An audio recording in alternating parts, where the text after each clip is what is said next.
मुख्यमंत्री देवेंद्र फडणवीस दावोस दौऱ्यावरती आहेत। दावोस परिषदेसाठी स्वित्झर्लंड इथे आलेल्या मुख्यमंत्री देवेंद्र फडणवीस यांचं झुरिच येथे उत्साहात स्वागत करण्यात आलं। यावेळी फडणवीस यांनी मराठी नागरिकांबरोबर संवाद साधताना महाराष्ट्र भारताचा पॉवर हाऊस असल्याचं प्रतिपादन केलं। शिवसेनेचे रायगड जिल्हा संपर्क प्रमुख प्रकाश देसाई यांनी आपल्या पदाचा राजीनामा दिला। दैनंदिन व्यस्त जीवनशैलीतनं पक्षाच्या कामांना आवश्यक तो वेळ देता येत नाही, त्यामुळे पक्षासाठी समाधानकारक काम करता येत नाही, त्यामुळे राजीनामा दिला असं स्पष्टीकरण प्रकाश देसाईंनी दिलं। सांगलीत धनगर समाजाच्या वतीनं भाजपच्या आमदारांचा सत्कार सोहळा पार पडला। या निमित्तानं भव्य मिरवणूक काढण्यात आली। गोपीचंद पडळकर, बाबासाहेब देशमुख, सुधीर गाडगीळ यांचा जाहीर सत्कार करण्यात आला। सांगलीमध्ये भाजप आमदारांचा समस्त धनगर समाजाच्या वतीनं जाहीर नागरी सत्कार पार पडला। नागरी सत्काराच्या निमित्तानं सांगली शहरातनं पडळकर, बाबासाहेब देशमुख आणि आमदार सुधीर गाडगीळ यांची जंगी मिरवणूक काढण्यात आली। वर्ध्यात शरदचंद्र पवार पक्षाला धक्का बसलाय। सहकार नेते सुधीर कोठारींसोबतच त्यांच्या कार्यकर्त्यांनी अजित पवारांच्या राष्ट्रवादीत प्रवेश केला। उपमुख्यमंत्री अजित पवार यांच्या उपस्थितीत हा पक्ष प्रवेश पार पडला। गोंदियामध्ये काँग्रेसला मोठा धक्का बसलाय। काँग्रेसचे जिल्हा महासचिव नाना पटोलेंचे खंदे समर्थक असलेल्या नीलम हलमारे यांनी शेकडो कार्यकर्त्यांचा भाजपात प्रवेश केला। गेल्या 20 वर्षात पटोलेंसोबत काम केलं, पण त्यांनी कार्यकर्त्यांकडे दुर्लक्ष केलं असा आरोप नीलम हलमारेंनी केला। नागपुरात काँग्रेसनं आंदोलन करत मोहन भागवतांच्या वक्तव्याचा निषेध केला। देवडिया भवनापासून निघालेला मोर्चा पोलिसांनी अडवला। यावेळी काँग्रेसच्या कार्यकर्त्यांना पोलिसांनी पकडून व्हॅनमध्ये भरलं। भोसरी विधानसभा निवडणुकीच्या वेळी अजित पवारांचा हात सोडत तुतारीचा प्रचार केलेले विलास लांडे आता परत अजितदादांकडे जाणार आहेत। महापालिका निवडणुकीत पुन्हा एकदा अजितदादांचा झेंडा ते हाती घेणार असल्याचं त्यांनी स्वतः जाहीर केलंय।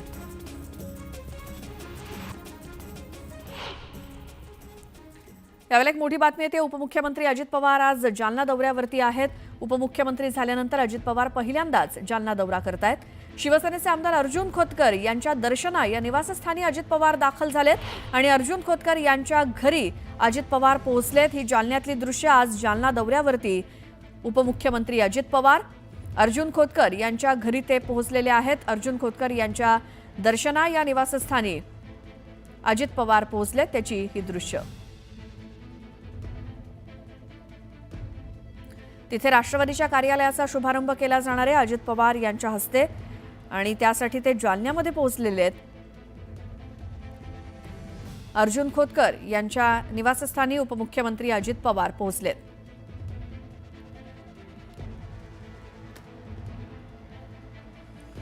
पुन्हा पाहूयात बातमी 36 जिल्ह्यांची। जळगावच्या मोर नदीपात्राजवळ हातनूर कालव्याच्या मुख्य पाटचारीची दुरुस्ती करण्यात आली आहे। हातनूरच्या कालव्याच्या मुख्य चरीला भगदाड पडलं होतं, आता तत्काळ दुरुस्ती केल्यामुळे मोठा अनर्थ टळलाय। जळगाव जिल्ह्यातील जामनेर येथे 15वं खानदेशस्तरीय मराठी साहित्य संमेलन आयोजित करण्यात आलं होतं। साहित्य संमेलनात खानदेशातील साहित्यिकांची उपस्थिती होती। मावळच्या देहुरोड मार्गावरती एका 4 चाकी कारला धडकून वन्यप्राणी रानडुक्करचा अपघात झाला। या अपघातात कारचा पुढचा भाग चक्काचूर झाला असून रानडुक्कर सुद्धा जखमी झाले। जळगाव जिल्ह्यातील 40गावमधील रांजणगाव फाट्यावर दुचाकी अचानक समोर आल्यामुळे क्रुझर आणि दुचाकीचा भीषण अपघात झाला। यात महिलेचा जागीच मृत्यू झाला तर 3 जण गंभीर जखमी झाले। जळगावात 5 वर्षांपूर्वी केलेल्या प्रेमविवाहाचा राग मनात ठेवून मुलीकडच्यांनी पिंपराळा हुडको परिसरात सशस्त्र हल्ला करत जावयालाच ठार केलं। कोयता आणि चॉपरनं वार करण्यात आल्यामुळे मुकेश रमेश शिरसाट या प्रेमविवाहित तरुणाचा मृत्यू झाला तर त्याच्या कुटुंबातील 60 जण जखमी झाले। एक प्रकारे जळगावात सैराटची पुनरावृत्ती झाल्यामुळे समाजमन सुन्न झालंय। भाजप आमदार अतुल भोसले यांनी डीपी जैन कंपनीला 7 दिवसांचा अल्टिमेटम दिला। कामातील हलगर्जीपणामुळे गुन्हे दाखल करण्याचा इशारा त्यांनी दिला। आमदार अतुल भोसले यांनी रस्त्याची पाहणी केल्यानंतर असंवेदनशील वागलेलं चालणार नाही असा इशारा त्यांनी दिला। पुरेशा पावसामुळे जळगाव जिल्ह्यामध्ये यंदा रबीचा रेकॉर्ड ब्रेक पेरा झालाय। 3,12,000 हेक्टर क्षेत्रावरती रबीची पेरणी करण्यात आली।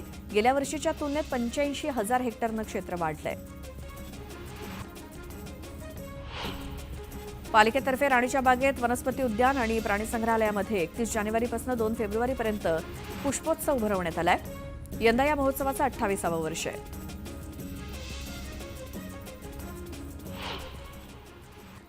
आणि आता एक महत्त्वाची बातमी आहे. मस्साजोगचे सरपंच संतोष देशमुख यांची अमानुष हत्या तसंच परभणीतील सोमनाथ सूर्यवंशी यांच्या पोलीस कोठडीतील मृत्यू प्रकरणाच्या निषेधार्थ आज अकोल्यामध्ये जनआक्रोश मोर्चा काढला जाणार आहे. विविध सामाजिक आणि राजकीय संघटनांतर्फे शहरातनं भव्य जनआक्रोश मोर्चा काढला जाईल. या दोन्ही प्रकरणात दोषी असलेल्या कुणाची गय न करता सर्व दोषींवरती कठोर कारवाई करण्यात यावी या मागणीसाठी या मोर्चाचं आयोजन करण्यात आलंय. हा जनआक्रोश मोर्चा अशोक वाटिका परिसरातनं निघेल आणि नियोजित मार्गाने जिल्हाधिकारी कार्यालयापर्यंत पोहोचेल. अतिशय शांततापूर्ण वातावरणात निघणाऱ्या या मोर्चात मोठ्या संख्येने नागरिकांनी सहभागी व्हावं असं आवाहन करण्यात आलंय. या मोर्चात मनोज जरांगे, सुरेश धस यांच्यासोबतच संतोष देशमुख यांचं कुटुंब सहभागी होणार आहे.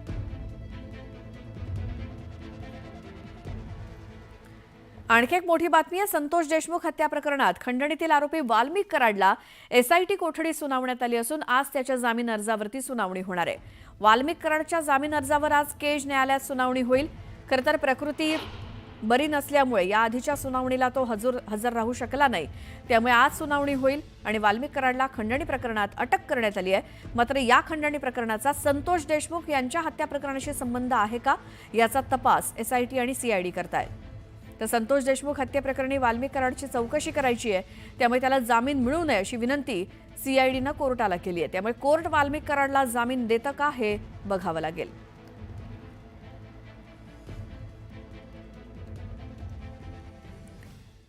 पुन्हा बघूयात बातमी 36 जिल्ह्यांची. पुण्यातील 65 रिक्षा चालकांना आरटीओकडून नोटीस देण्यात आली. यामध्ये सर्वाधिक तक्रारी भाडं नाकारल्याच्या आहेत.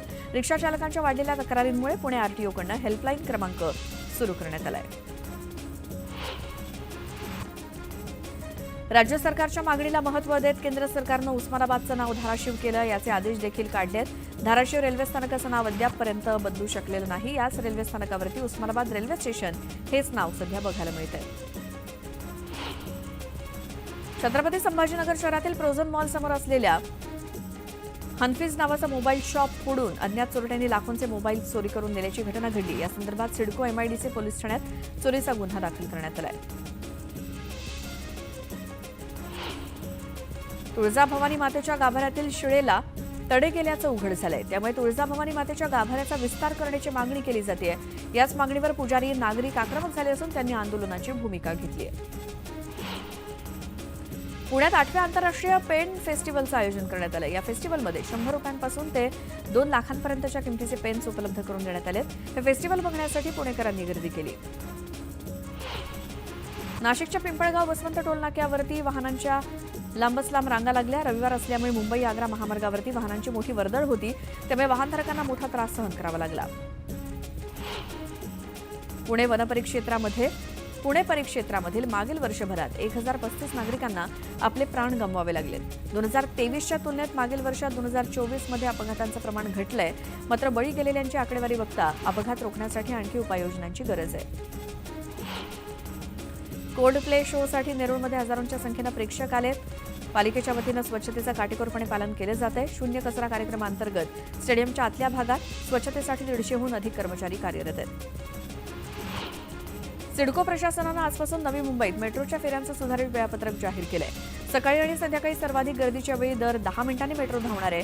मेट्रोच्या फेऱ्यांमध्ये वाढ झाल्यामुळे गर्दीच्या वेळी प्रवास करणाऱ्या प्रवाशांना दिलासा मिळालाय. मुंबईच्या पश्चिम उपनगरांना थेट ठाण्याशी जोडणी देण्यासाठी उभारण्यात येत असलेल्या ठाणे बोरिवली ट्विन टनेल प्रकल्पासाठी बोरिवली बाजूकडील उर्वरित 3658 चौरस मीटर जागा झोपडपट्टी पुनर्वसन प्राधिकरणानं एमएमआरडीएकडे हस्तांतरित केली आहे. त्यामुळे आता या प्रकल्पाच्या भूसंपादनातील अडथळे दूर झाले असून प्रकल्पाचं काम सुरू करण्याचा मार्ग मोकळा झालाय. औषध विक्री आणि उत्पादनासंदर्भातील विविध परवाने मिळवण्यासाठी अन्न आणि औषध प्रशासनाचं ऑनलाईन ॲप्लिकेशन पोर्टल आठवड्याभरापासून बंद आहे. त्यामुळे दररोज पोर्टलवरती करण्यात येणाऱ्या 100 ते 150 तक्रारी प्रलंबित आहेत. महारेरा गृहप्रकल्प नोंदणी सुलभ व्हावी यासाठी आता महारेरानं विकासकांसाठी प्रत्येक महिन्यात नागपूर आणि पुणे येथे विशेष खुलं सत्र घेण्याचा निर्णय घेतलाय. त्यानुसार पहिलं सत्र 22 जानेवारीला नागपुरात होणार आहे. मुंबई मेट्रो रेल कॉर्पोरेशनकडून नरिमन पॉइंट इथल्या 4.2 एकराचा भूखंड 90 वर्षांसाठी भाडेतत्वावर देण्यासाठी निविदा मागवण्यात आली होती. पण आता मात्र ही निविदा अचानक रद्द करण्यात आली असून काही प्रशासकीय कारणांमुळे निविदा रद्द करत असल्याचं एमएमआरसीकडून स्पष्ट करण्यात आलंय. राज्य परिवहन महामंडळाच्या 1310 गाड्या खरेदीच्या निविदा प्रक्रियेत मोठ्या प्रमाणात अनियमितता झाली असून ही प्रक्रिया रद्द करावी आणि नव्यानं निविदा प्रक्रिया राबवण्याची शिफारस चौकशी समितीनं केली आहे मुख्यमंत्र्यांकडे. समितीच्या अहवालावरती फडणवीस काय निर्णय घेतात याकडे लक्ष लागलंय. मुंबई पालिकेनं प्लास्टिकचा वापर करणाऱ्यांवरती कारवाईसाठी विशेष मोहीम हाती घेतली आहे. एखाद्याजवळ प्लास्टिक आढळल्यास थेट दंड आकारला जाणार आहे. या कारवाईचे आदेश महापालिका मुख्यालयातनं सर्व वॉर्ड स्तरावरती देण्यात आले. सोलापुरात प्रधानमंत्री शेतकरी सन्मान निधीचा लाभ 25 जानेवारीनंतर शेतकऱ्यांना मिळणार आहे. तर केंद्राचा 19वा हप्ता मिळाल्यानंतर फेब्रुवारीत राज्य सरकारच्या नमो शेतकरी महासन्मान निधी योजनेचा हप्ता वितरित होईल असं कृषी विभागाकडून सांगण्यात आलंय. जे रुग्णालयातील वॉर्ड, ऑपरेशन थिएटर आणि इतर विभागांचं टप्प्याटप्प्यानं आधुनिकीकरण केलं जात आहे. रुग्णांना चांगल्या सुविधा मिळाव्यात यासाठी राज्य सरकारनं हा निर्णय घेतलाय. तर वातानुकूलित वॉर्डमध्ये संसर्ग पसरू नये याची विशेष काळजी घेतली गेली आहे. मुंबई विद्यापीठानं हिवाळी परीक्षेचे निकाल जाहीर केलेत. यामध्ये बीए तृतीय वर्ष सत्र 5 या परीक्षेचा केवळ 52.19% निकाल लागलाय. बीए तृतीय वर्ष सत्र 5च्या परीक्षेला 12,626 विद्यार्थी बसले होते. त्यापैकी 6,581 विद्यार्थी म्हणजे 52.19% विद्यार्थी उत्तीर्ण झाले. मुंबईकरांची पसंती वाडा कोलमसोबतच आंबेमोहर तांदळाला सुद्धा मिळते. जुन्या तांदळापेक्षा नवीन तांदळाचा भाव कमी आहे. मात्र गेल्या वर्षीच्या तुलनेत तांदळाचे भाव प्रति किलो 10 ते 12 रुपयांनी वाढलेत.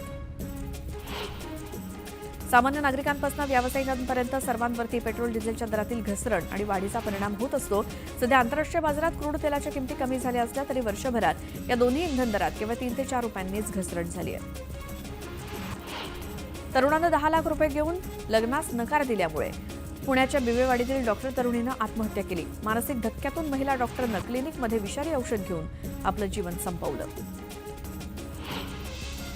जळगावच्या शिरसोली गावातील शेतशिवारात वन्य प्राण्यांनी नुसता धुमाकूळ घातला. हातातोंडाशी आलेला घास हिरावला गेल्यामुळे बळीराजावरती पुन्हा एकदा आर्थिक संकट आलंय. त्यामुळे तत्काळ वन्य प्राण्यांचा बंदोबस्त करावा अशी मागणी केली जाते. एमपीएससीचा निकाल लागूनही अद्यापही 623 अधिकारी नियुक्तीच्या प्रतीक्षेत आहेत. महाराष्ट्र लोकसेवा आयोगानं राज्यसेवा 2022च्या 623 उमेदवारांची मुलाखत घेऊन 18 जानेवारी 2024ला गुणवत्ता यादी जाहीर केली. एमपीएससीचं कोलमडलेलं नियोजन आणि प्रशासनातील भोंगळ कारभारामुळे उमेदवारांची नियुक्ती रखडली आहे. अक्कलकोट तालुक्यातील रब्बी हंगामातील पिकांसाठी 27 जानेवारीला कुरनूर धरणातून आवर्तन सोडण्यात येणार आहे. कुरनूर धरणाच्या आवर्तनामुळे 51 गावातील रब्बी आणि उन्हाळी पिकांना फायदा होणार आहे. विधानसभा निवडणुकीत पराभवाचा धक्का दिल्यानंतर दादा भुसेंनी ठाकरे गटाच्या अद्वै हिरे यांना आणखी एक मोठा धक्का दिलाय. मालेगाव बाजार समितीत हिरे गटाचे तब्बल 10 संचालक भुसे गटात आलेत. एकूण 16 सदस्यांपैकी 13 सदस्य मंत्री भुसे गटात सहभागी झालेत. महापालिकेनं करमणूक कराच्या दरात वाढ करण्याचा प्रस्ताव तयार केला. तो मंजुरीसाठी राज्य सरकारच्या नगरविकास खात्याकडे पाठवण्यात आलाय. या प्रस्तावानुसार सिनेमाचं तिकीट 400 रुपये तर नाटकाच्या तिकिटात 100 रुपयांनी वाढ होणार आहे. 10व्या अजिंठा वेरूळ आंतरराष्ट्रीय चित्रपट महोत्सवात शांतिनिकेतन हा चित्रपट सर्वोत्कृष्ट ठरलाय. या चित्रपटाला सुवर्ण कैलास पुरस्कार देऊन सन्मानित करण्यात आलं. पैठण तालुक्याच्या वडवलीमधील एका 21 वर्षीय एअर होस्टेस तरुणीला जीवे मारण्याची धमकी देऊन ब्लॅकमेल करत तिच्यावरती वारंवार अत्याचार करण्यात आला. या प्रकरणी पोलीस ठाण्यात तक्रार दाखल करण्यात आली असून पोलिसांकडून तपास सुरू आहे. पुणे शहरात मोबाईल टॉवर असलेल्या कंपन्यांकडे महापालिकेची 3,500 कोटींची थकबाकी असल्याची माहिती समोर आली आहे. राज्य सरकारच्या आदेशानंतर पुणे महापालिकेसमोर करवसुलीसाठी मोठी अडचण निर्माण झाली आहे. एक मोठी बातमी आहे. नंदुरबारमध्ये काल सकाळी अपघाताच्या किरकोळ वादानंतर रात्री उशिरा दगडफेकीची घटना घडली. शहरातील त्रिकोणी बिल्डिंग, हलवाई मोहल्ला, चिराग गल्ली परिसरात ही दगडफेक करण्यात आली. सकाळी झालेल्या वादाच्या पार्श्वभूमीवर पोलिसांनी इथे चोख बंदोबस्त ठेवल्यामुळे काही वेळातच पोलिसांना या परिस्थितीवरती नियंत्रण मिळवता आलं. या दगडफेकीत काही दुकानांचं नुकसान झालंय. एक दुकान जाळण्याचा प्रयत्न समाजकंटकांकडून झाला. परिस्थिती नियंत्रणात आणण्यासाठी पोलिसांनी अश्रुधुराच्या नळकांड्या देखील फोडल्या. आता परिसरात तणावपूर्ण शांतता आहे. बंदोबस्त सकाळपासून आमचा लागलेला होता. एक वेगळी घटना सकाळी घडल्यामुळे तर पूर्ण जे सिच्युएशन आहे त्याला कंट्रोलमध्ये आणण्यासाठी जास्त वेळ नाही लागला आणि कुठल्याही प्रकारची तपावेतो नंदुरबार पोलीसकडे अशी कुठल्याही प्रकारची रिपोर्टिंग नाही आहे ज्यामध्ये कोणी जखमी किंवा इंजर्ड आहे. सर्व सिच्युएशन शांत आहे संध्याकाळी जे काही स्टोन पेल्टिंग झाली त्याच्या मागे प्रथमदर्शनी असं दिसते की काही लोकांनी विनाकारण अफवा पसरवण्याचा प्रयत्न केला. तर काही आरोपी आमच्या ताब्यात सध्या आहे आणि बाकी उर्वरित आरोपींचा आम्ही शोध घेत आहे. पुन्हा बघूयात बातमी 36 जिल्ह्यांची. मोखाडा आणि जव्हार तालुक्यात बालमृत्यू आणि माता मृत्यूंचं प्रमाण मोठ्या प्रमाणात असतानाच आता अतिशय धक्कादायक माहिती समोर आली आहे. एकट्या मोखाडा तालुक्यात जोखमीच्या मातांची संख्या 376 वरती पोहोचली आहे. पालघर जिल्ह्यामध्ये हा आकडा 1400हून अधिक असल्याचं उघड झालंय. कोल्हापुरात यंदाच्या साखर हंगामात 10 लाख टन साखर निर्यातीला केंद्र सरकारनं परवानगी दिली. त्याचसोबत इथेनॉलच्या निर्मितीसाठी अन्न असलेला प्रति किलो 28 रुपये दराचा तांदूळ 22 रुपये दरानं देण्याचा निर्णय सरकारनं घेतलाय. सरकारकडून एसटीला दरमहा सवलत मूल्यांचा पूर्ण चुकारा होत नाही. त्यामुळे 360 कोटी रुपये घेणं असतानाही 300 कोटी रुपयांची कर्मचाऱ्यांनी बोलवण केली आहे. तंत्रज्ञानाच्या जगामध्ये बऱ्याच गोष्टी वेगानं वाढत आहेत. त्यातच एआयचा देखील समावेश आहे. एआयचा वापर झपाट्यानं वाढल्यामुळे त्यावरती अवलंबून राहणं सुद्धा वाढलंय. त्यामुळे आपल्या विचार करण्याच्या क्षमतेवरती परिणाम होत असल्याचं संशोधनातून समोर आलंय. सांगलीतील शिरसगाव येथे सौर ऊर्जा प्रकल्पासाठी 268 झाडांची विनापरवाना तोड केल्याप्रकरणी आवाडा ऊर्जा कंपनीला 2,68,000चा दंड वन विभागाकडून ठोठावण्यात आल्याची माहिती वनपरिक्षेत्र अधिकारी संतोष शिरशेजवार यांनी दिली आहे. वाघांचा मृत्यूदर 50% कमी झाला म्हणून आनंद साजरा करणाऱ्या राज्यात गेल्या 19 दिवसात 8 वाघांचा मृत्यू झालाय. हे सर्व मृत्यू संशयास्पद आहेत, पण कोणत्याही अधिकाऱ्याला त्यासाठी जबाबदार धरण्यात आलेलं नाही. त्यामुळे वन खातं खरोखरच वाघांच्या संरक्षण आणि संवर्धनाविषयी गंभीर आहे का असा प्रश्न उपस्थित केला जातोय. पश्चिम रेल्वे आता सेंट्रलाइज्ड ट्रॅफिक कंट्रोल प्रणाली सुरू करणार आहे. त्याद्वारे ट्रेनचं निरीक्षण आणि नियंत्रण एकाच ठिकाणाहून करण्यात येणार आहे. त्यामुळे ट्रेनचं संचलन, सुरक्षा आणि कार्यक्षमता वाढण्यास मदत होणार आहे. सीएसएमटीवरील प्लॅटफॉर्म क्रमांक 12 आणि 13च्या विस्तारीकरणाचं काम हाती घेण्यात आले. मात्र हे काम संथ गतीनं सुरू असल्यामुळे डिसेंबर 2024 मध्ये काम पूर्ण करण्याचा मुहूर्त हुकलाय. तर अजून हे काम मार्च किंवा एप्रिलपर्यंत पूर्ण होईल असा अंदाज आहे.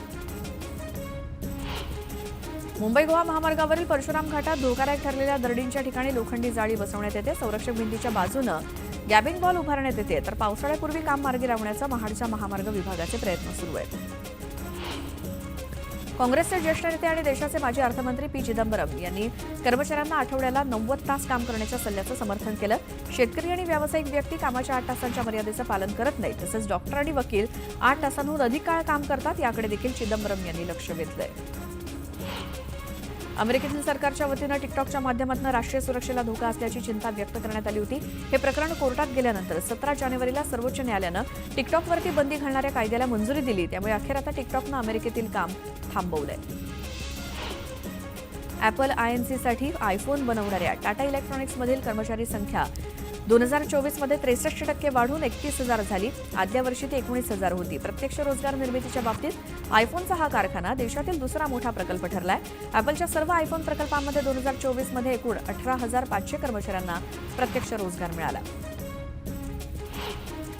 देशात तरुणांमधील घटस्फोटांच्या प्रमाणात मोठी वाढ झाली आहे. ही एक चिंतेची बाब असून त्याचा परिणाम सर्वच क्षेत्रावरती होऊ लागलाय. त्यामुळे तरुणांना मार्गदर्शन करण्यासाठी देशातील प्रमुख शहरात प्री मॅरेज काउन्सिलिंग केंद्र उभारण्याचा निर्णय राष्ट्रीय महिला आयोगानं घेतलाय. या केंद्राचं लोकार्पण येत्या 8 मार्चला म्हणजेच महिला दिनी होणार आहे. एक महत्त्वाची बातमी, मुख्यमंत्री देवेंद्र फडणवीस दावोस दौऱ्यावरती आहेत. 24 जानेवारीपर्यंत त्यांचा हा दौरा असेल. स्वित्झर्लंड इथे आलेल्या मुख्यमंत्री देवेंद्र फडणवीस यांचं झुरिच इथे उत्साहात स्वागत करण्यात आलं. यावेळी फडणवीस यांनी मराठी नागरिकांसोबत संवाद साधताना महाराष्ट्र हे भारताचा पॉवर हाऊस असल्याचं प्रतिपादन केलं. फडणवीसांच्या दावोस दौऱ्यात महाराष्ट्रात स्वदेशी गुंतवणूक, विदेशी गुंतवणूक आकर्षित करण्यासाठी अनेक सामंजस्य करार यावेळी करण्यात येणार आहेत. राज्यामध्ये गुंतवणूक आणताना किंवा पायाभूत सुविधांचा विकास करताना प्रादेशिक समतोल कसा राखला जाईल या दृष्टीनं प्रयत्न करणार असल्याचं फडणवीसांनी म्हटलं.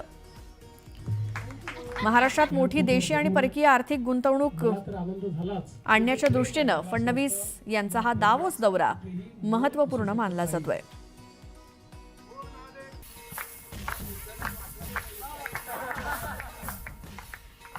पुन्हा बघूयात बातमी 36 जिल्ह्यांची. राज्यातल्या बाजारात 22,836 क्विंटल कांद्याची आवक झाली. यात अहिल्यानगर बाजारात लाल कांद्याची सर्वाधिक 16,000 क्विंटल तर पुणे बाजारात सर्वसाधारण कांद्याची 2,000 क्विंटल आवक झाली. कांद्याला कमीत कमी 1425 रुपयांपासून ते 2500 रुपयांपर्यंतचा सरासरी दर मिळतोय. गेल्या 11 वर्षात शेतकऱ्यांनी गव्हाची पेरणी वाढवली आणि त्यामुळेच या काळात क्षेत्र 20 लाख हेक्टरपर्यंत वाढलंय. गव्हाची बाजारपेठेत असलेली मागणी आणि त्याला मिळणारा चांगला भाव यामुळे पेरण्या वाढल्यात. तर गव्हाच्या पिकाला मिळणारी चांगली किंमत आणि विक्री यामुळे शेतकरी लागवड वाढवत आहेत. संक्रांतीनंतर फळभाज्यांना मागणी कमी झाली आहे. घाऊक बाजारात टोमॅटो, काकडी, पापडी, कोबी, शेवगा, ढोबळी मिरची, मटार या फळभाज्यांच्या दरात 10 ते 20% घट झाली आहे. तर आवक कमी झाल्यामुळे गेल्या आठवड्याच्या तुलनेत कांद्याच्या दरात वाढ झाली. ऊसाच्या रसापासून इथेनॉलचं उत्पादन करणाऱ्या आसवनी प्रकल्पाच्या श्रेणीत सुधारणा करून ऊस गाळप हंगाम संपल्यानंतर मका किंवा अन्य अन्नधान्यांपासून वर्षभर इथेनॉल निर्मितीला चालना दिली जाणार आहे. त्यासाठी केंद्रीय सहकार मंत्रालय आणि राष्ट्रीय सहकारी साखर कारखाना महासंघानं पुढाकार घेतलाय. जानेवारी 2025च्या पहिल्याच पंधरवड्यात राज्यामध्ये हिवताप, डेंग्यू आणि चिकनगुनियाचा प्रादुर्भाव दिसू लागलाय. राज्यात हिवतापाचे 401, डेंग्यूचे 210 तर चिकनगुनियाचे 130 रुग्ण आढळले. जानेवारीचा तिसरा आठवडा सुरू झालाय तरी देखील राज्यात गुलाबी थंडीची प्रतीक्षा कायम आहे. बंगालच्या उपसागरातनं सातत्यानं बाष्पयुक्त वारे राज्यात येत राहिल्यामुळे उत्तरेतील थंडी राज्यात पोहोचलीच नाही. सैफ अली खानवरील हल्ल्याप्रकरणी मुंबई पोलीस आज सैफ अली खानचा जबाब नोंदवणार असल्याची माहिती सूत्रांनी दिली आहे. चोरीच्या उद्देशानं ही घटना घडली असल्याचा संशय आहे. उत्तर प्रदेशचे मुख्यमंत्री योगी आदित्यनाथ दिल्ली विधानसभा निवडणुकीच्या पार्श्वभूमीवर 14 सभा घेणार आहेत. 23 जानेवारीपासून त्यांच्या सभांना सुरुवात होणार आहे. दिल्ली विधानसभा निवडणुकीसाठी आम आदमी पार्टीनं स्टार प्रचारकांची यादी जाहीर केली. यात अरविंद केजरीवाल, मुख्यमंत्री आतिशी, पंजाबचे मुख्यमंत्री भगवंत मान यांचा समावेश आहे. प्रयागराजच्या महाकुंभमेळ्यात अग्नितांडव बघायला मिळालं. इथे लागलेल्या भीषण आगीत 100हून अधिक तंबू जळून खाक झालेत. दरम्यान मुख्यमंत्री योगी आदित्यनाथ यांनी फोनवरून इथली परिस्थिती जाणून घेतली. संपूर्ण राज्यभरातल्या प्रत्येक जिल्ह्यातल्या कानाकोपऱ्यातून बातम्यांचा आढावा आपण बातमी 36 जिल्ह्यांची या बुलेटिनमध्ये घेतला. आणखी अशाच काही बातम्या आपण वेगवान स्वरूपात देखील बघणार आहोत. काही महत्त्वाच्या बातम्यांचा सविस्तर आढावा सुद्धा घेऊयात. मात्र यानंतरच्या बुलेटिनमध्ये अशाच काही गावाकडच्या 50 बातम्या आणि सुपरफास्ट 100 बातम्यांवरती एक नजर टाकणार आहोत. मात्र त्याआधी एक नजर टाकूयात महत्त्वाच्या बातम्यांवर.